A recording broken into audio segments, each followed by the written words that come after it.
If you clicked on the title of this video, you might actually be in a very similar situation to me, where you have no idea what's going on and you're dealing with feelings of uncertainty. So at the moment, there's so many open loops and potential paths that I could personally go down, and it makes it very difficult for me to be able to choose what one is the right path that aligns with where I want to go. When you're balancing so many different things like the location you're living at, your career, your relationships, your health, your residency, it all becomes really confusing really fast. And for me, what's always guided me is choosing the best possible path for adventure, truth, growth, even if it might be scary or daunting, regardless of what any other person's opinion would be. And I feel like that would work out quite well for most people. But the problem is with that, as you get closer to the path you're supposed to go down, or you think that you should go down, we start making your plans, you start planning the trips, or setting up like different dates when certain things need to happen. You try to plan it all yourself.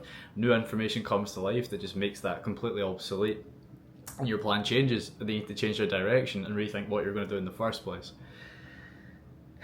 And yeah, a part of this channel was me burning the boats. There's no returning to back home. I do need to kind of just figure things out as I go now, which is super fun and interesting, but it also creates a lot of stress from the uncertainty.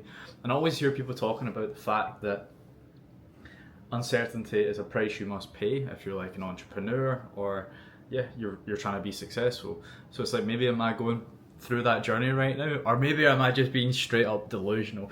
And it's like my mind's playing tricks on me, because yeah, I'm not exactly sure what direction I take, but then maybe a year from now I'll be like, oh, I see it clearly now, which is exciting. And I'm trying to develop a mental framework to just make these decisions a lot easier. So the one way that I like to think about it is like, what is the worst possible scenario imaginable? I would say for me, it's like, I lose all my money, I get kicked out of the country I'm staying at, and then I could just return home to get on my feet again. And maybe, yeah, no one will really care. They'll be like, oh, Robbie's back. That's the worst thing that could happen. Now, for me, like, what would the best thing be? It's like, okay, I move to another new country, I get another new network, I take a new path in my career, I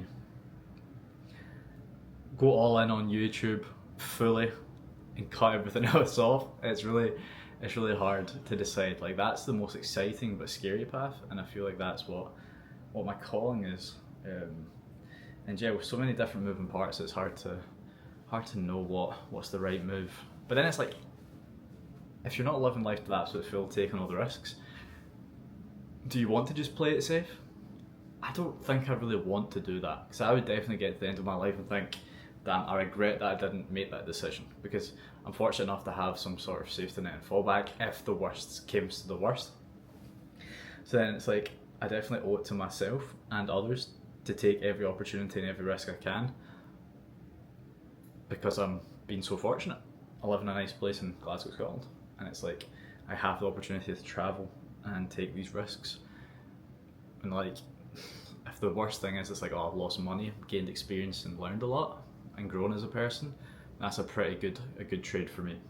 One of the most interesting things I heard about recently, all the explorers of over the last 10 to 50,000 years, from Christopher Columbus, they all had like safety, security in their tribes where they built, but then it feels like people are wired for their adventure of their life, and that's what I'm chasing.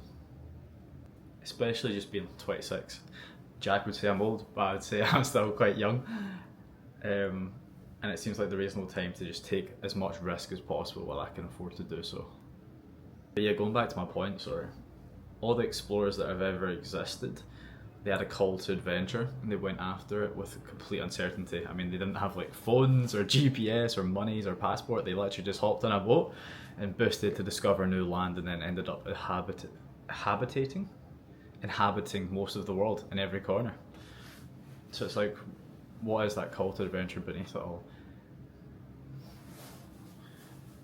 Because technically we all guide our own paths, and mine is pointing in a direction that is a little bit chaotic, but could it be optimized chaos? Like, I do have a goal and a name, so that keeps me on track, but like the route there requires a certain level of uncertainty and sacrifice and risk. Or am I being delusional? Who knows, mate? We're going to find out on this channel. I'm going to keep posting every single week. I hope you're enjoying the videos up until this point. But yeah, no vlog this week. Just speaking what's on my mind and my current situation. On June, and Scotland are going to be in the World Cup next week, next 2 or 3 weeks. So that's going to be class as well. Definitely get some content ready for that. Got some banger videos coming up. Yep, 6th of June 2026. Very uncertain, not sure where to go. And we're going to find out what happens live on the Roy P channel. If you've ever dealt with uncertainty, or any ways that you've found to get over it, whether you're a business owner, a traveller, maybe just in your own daily life, let me know. It would help. Cheers, troops. See you next week.